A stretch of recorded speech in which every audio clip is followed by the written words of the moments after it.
Assalamualaikum warahmatullahi wabarakatuh. Baik, kali ini kita akan membahas mengenai materi pengendalian dan sistem informasi akuntansi.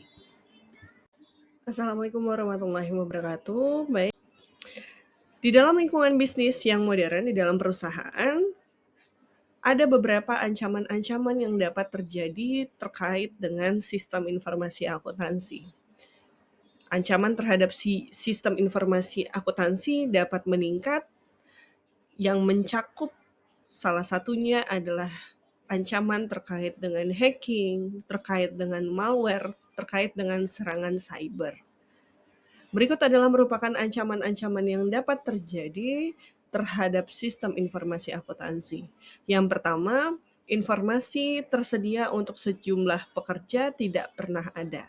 Nah, ancaman ini terkait dengan kontrol akses.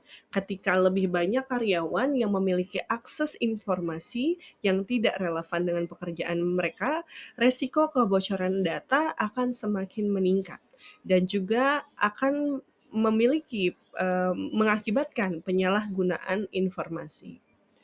Yang kedua, informasi pada jaringan komputer terdistribusi sulit dikendalikan.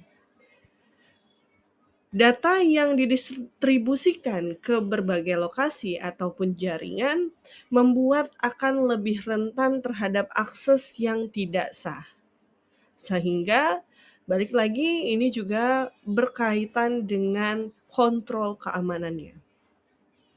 Yang ketiga, pelanggan serta pemasok memiliki akses ke sistem dan data satu sama lain. Akses eksternal yang tidak terkontrol seperti memberikan akses kepada pelanggan ataupun pemasok, salah satu contoh juga dari pelanggaran keamanan.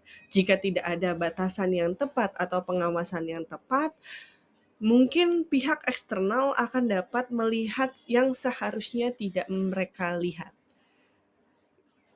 Mereka melihat data yang seharusnya data tersebut tidak untuk customer ataupun untuk pemasok, sehingga menyebabkan kebocoran ataupun manipulasi data. Maka dari itu, terkait dengan ancaman-ancaman sistem informasi akuntansi yang terjadi, dibutuhkan pengendalian atau internal control di dalam sebuah perusahaan. Bahwa tujuan-tujuan utama seperti yang berkaitan dengan pengamanan aset, terkait dengan keandalan informasi, kepatuhan hukum itu dapat tercapai. Nah, proses pengendalian internal akan mencakup berbagai langkah seperti audit, pemantauan, evaluasi yang terus-menerus untuk memastikan tujuan perusahaan terkait dengan pengendalian ini dapat tercapai. Hal ini bertujuan untuk mengurangi resiko kegagalan dan memberikan keyakinan bahwa manajemen resiko operasional berjalan dengan baik. Apa saja komponen yang penting dalam sistem pengendalian internal ini? Yang pertama, mengelola catatan dengan detail yang baik untuk melaporkan aset perusahaan secara akurat. Memastikan seluruh aset perusahaan baik fisik maupun non-fisik itu tercatat dengan tepat dan dilaporkan secara akurat di dalam laporan keuangan. Hal ini sangat penting untuk berkaitan dengan keputusan manajemen. Yang kedua, memberikan informasi akurat yang reliable. Pengendalian internal harus memastikan bahwa data yang digunakan dalam sistem informasi itu dihasilkan dengan benar, tepat, dan akurat serta dapat diandalkan. Yang ketiga, mengamankan aset.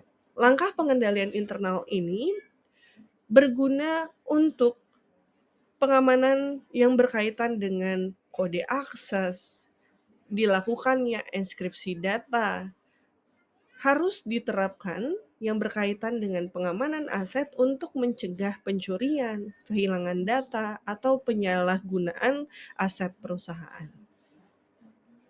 Kegiatan yang keempat, komponen yang keempat yaitu mematuhi hukum dan peraturan yang berlaku. Di dalam perusahaan harus mematuhi hukum, peraturan, serta standar akuntansi yang berlaku. kepatuhan ini untuk menghindari adanya sanksi hukum dan juga dapat menjaga reputasi perusahaan. Pengendalian internal membantu memastikan bahwa kebijakan atau terkait dengan prosedur manajerial dipatuhi oleh seluruh anggota organisasi untuk menciptakan budaya dan juga kaitannya dengan nilai perusahaan yang baik. Yang keenam, mendorong dan memperbaiki efisiensi operasional. Pengendalian internal berkaitan dengan bagaimana kita memastikan bahwa sumber daya yang digunakan itu efisien dan efektif. Prosedur pengendalian yang tepat dapat mengidentifikasi inefisiensi dan membantu meningkatkan proses operasional. Yang ketujuh, berkaitan dengan menyiapkan laporan keuangan yang sesuai dengan kriteria.